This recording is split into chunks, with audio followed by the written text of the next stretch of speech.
1991 में उसको ऐसा लगा कि जीवन में कुछ बदलाव करना है तो इस गांव को छोड़ना पड़ेगा और पहुंच गए दिल्ली। दिल्ली में खासा नाम कमाया और नाम कमाने के साथ धन की भी कोई कमी नहीं रही, लेकिन जीवन में सुकून नहीं था। सुकून तब आया क्यों ना जिस मिट्टी से हम जन्मे हैं उसकी याद खींच लाई और लौट के आ गए भामत। अपने समाज की, अपने लोगों की सेवा करेंगे और उनका उत्थान करेंगे। सहारा था राजनीति का और राजनीति में उन्होंने पहला कदम रखना प्रारंभ किया और जद्दोजहद में जब हम चुनावी इस यात्रा में निकले हैं और ऐसे ही शख्सियत से बात किया और पहुंच गए भामत गांव से कुछ सटे हुए एक जगह है जिसमें फार्म हाउस है। तो बात करते हैं और जानने का प्रयास करते हैं कि क्या ऐसी वजह रही थी। सब तो सुख था और सुख की तलाश में मिट्टी में आज उसी मिट्टी पे पहुंचे हैं जिस मिट्टी से आप निकले थे। क्या नाम है आपका? प्रभुदयाल। क्या लगता है कि जीवन में सुकून राजनीति से आएगा या अपने समाज से? जी, राजनीति एक ऐसी चीज़ है कि जिससे हर समाज को बहुत ज़्यादा तरक्की मिल सकती है। हर चाबी का ताला ही राजनीति है, इसलिए हमने राजनीति में आने का निर्णय लिया। क्या लगता है कि अपने समाज को जो आज़ादी स्वाधीनता के बाद कुछ कमी रह गई थी, शिक्षा में पिछड़ा हुआ है, हर प्रत्येक लोग जो आते हैं वो सिर्फ अपना नेता, अपने वोट बैंक की राजनीति में उनको उपयोग करता है, उसके बाद भूल जाता है। कहाँ बदलाव करेंगे आप? बदलाव तो ये है जी, हम जब यहाँ से आए हैं तो सिर्फ ये सोच के आए कि हम यहाँ से गए थे, दिल्ली में रहते थे हम, तो दिल्ली में हमने खूब पैसा कमाया, समाज में सब हो गया था।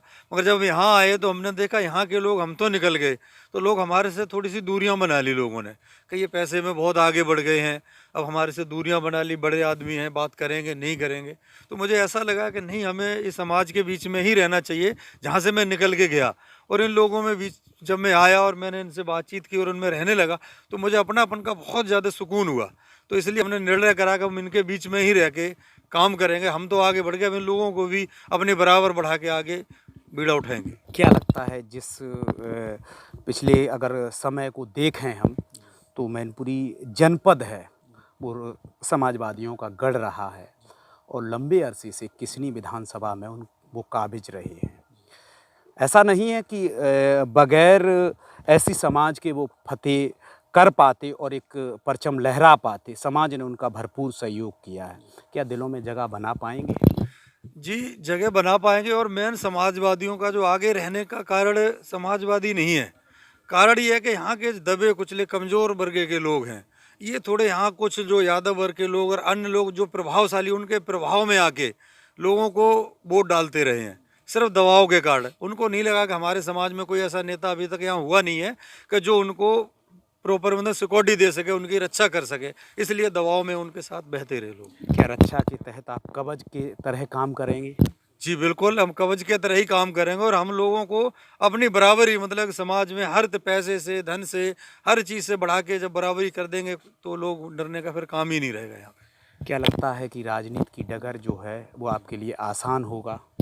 जी, जब समाज में आदमी गुजरता है, आसान तो कोई भी काम नहीं। जब आदमी करने निकलता है तो हर काम मंजिल आसान धीरे धीरे होती चली जाए। जब निर्णय कर ले कि हमने यहाँ पहुँचना है तो थोड़ी मुश्किल तो होती है, मगर जब सफ़र तय कर ही लिया और निश्चय कर ही लिया तो पहुँचना कोई नामुमकिन नहीं है। अच्छा, जनता के बीच जाएंगे तो किन किन मुद्दों को लेके जाएंगे? सबसे पहला मुद्दा हमारा यही रहेगा, यहाँ के जो लोग कमज़ोर वर्ग है, क्योंकि पढ़ाई में यहाँ के लोग बहुत पिछड़े हुए, शिक्षा यहाँ कुछ भी नहीं है। जब यहाँ के लोग शिक्षित होंगे तो वो रोज़गार की तरफ आगे बढ़ेंगे। हम उनको कोई भी काम, हम भी यहाँ रोज़गार देने की कोशिश कर रहे हैं और लोगों को बढ़ा रहे हैं आगे, तो हम रोज़गार की तरफ लोगों को ले जाएंगे, शिक्षित करके आगे रोज़गार की तरफ बढ़ावा देंगे। तो जो आर्थिक मजबूती जो मिलेगी उनको, उसके बाद फिर डरने का कोई काम नहीं रहेगा। वहीं ये हमारे साथ और उन्होंने साफ शब्दों में कहा कि जो समाज हमारी एक मुख्य धारा से कट चुका था उसको जोड़ने की कोशिश करेंगे और साक्षरता हमारी सबसे बड़ी प्राथमिकता होगी।